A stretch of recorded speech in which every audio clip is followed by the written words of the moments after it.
అందరికీ నమస్కారం అండి. ఈ రోజు వీడియోలో మనకి 2025-26వ సంవత్సరంలో ధనుర్మాసం అనేది ఎప్పటి నుంచి ఎప్పటి వరకు ఉంటుంది, ధనుర్మాసంలో మనం ఎలాంటి పనులు చేయాలి, ఇవన్నీ కూడా క్లియర్‌గా నేను ఈ రోజు వీడియోలో తెలియజేస్తానండి. వీడియోని మాత్రం స్కిప్ చేయకుండా చూడండి. ధనుర్మాసం అనేది మనకి సౌరమాన కాలమాన ప్రకారం అయితే మనకి వస్తుందండి. ధనుర్మాసం ప్రతి సంవత్సరం కూడా మనకి పుష్యమాసంలో అయితే మనకి స్టార్ట్ అవుతుంది.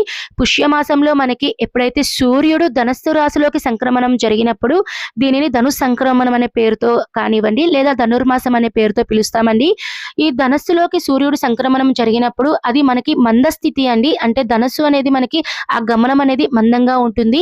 ధనస్సు రాశికి అధిపతి గురువు అండి. గురువు అనేది మనకి మందగించినప్పుడు, ఆయన బలం అనేది తక్కువగా ఉన్నప్పుడు ఈ రోజులలో ముఖ్యంగా వివాహాలు కానివ్వండి, గృహ ప్రవేశాలు కానివ్వండి జరిపించరండి. ఎందుకంటే గురుబలం అనేది తక్కువ ఉన్నప్పుడు వాటికి ముహూర్తాలు అనేటివి కూడా మనకి నిర్దేశించబడవు కాబట్టి ఈ ధనుర్మాసంలో శుభకార్యాలు అయితే జరిపించరండి. ఒక రకంగా చెప్పాలి అంటే ధనుర్మాసం అంటే శూన్యమాసంతో సమానం అండి. ఈ ధనుర్మాసంలో ప్రత్యేకంగా మనము గోదాదేవి రచించినటువంటి తిరుప్పావై పాసురాలను అయితే మనం పఠిస్తూ ఉంటాము. 2025వ సంవత్సరంలో ధనుర్మాసం ప్రారంభం మరియు ముగింపు తేదీలు అయితే ఇప్పుడు తెలుసుకుందామండి. సూర్యుడు ధనస్సు రాశిలోకి సంక్రమణం జరిగేది డిసెంబర్ 16వ తేదీ మంగళవారం రోజున మధ్యాహ్నం 1:23 నుంచి ధనుస్సు సంక్రమణం అనేది జరుగుతుందండి.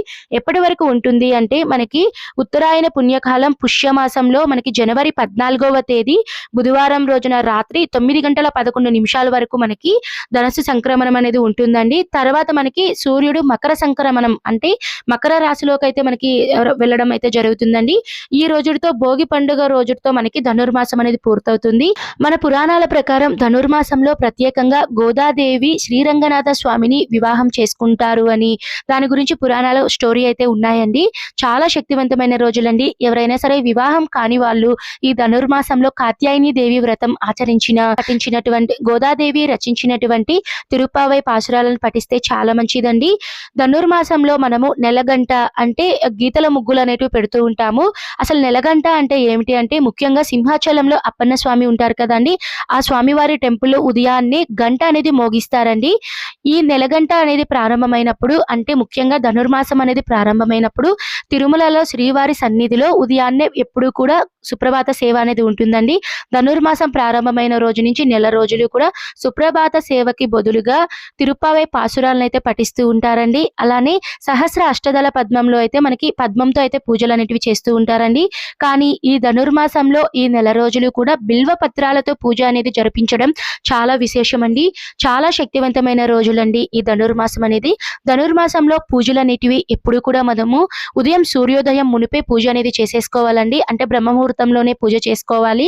అండ్ అలానే నైవేద్యంగా మనము కట్టు పొంగలి, ఉప్పు పొంగల్ అంటాం కదండి, ఉప్పు పొంగలిని ఎక్కువగా నైవేద్యంగా నివేదిస్తూ ఉంటారండి.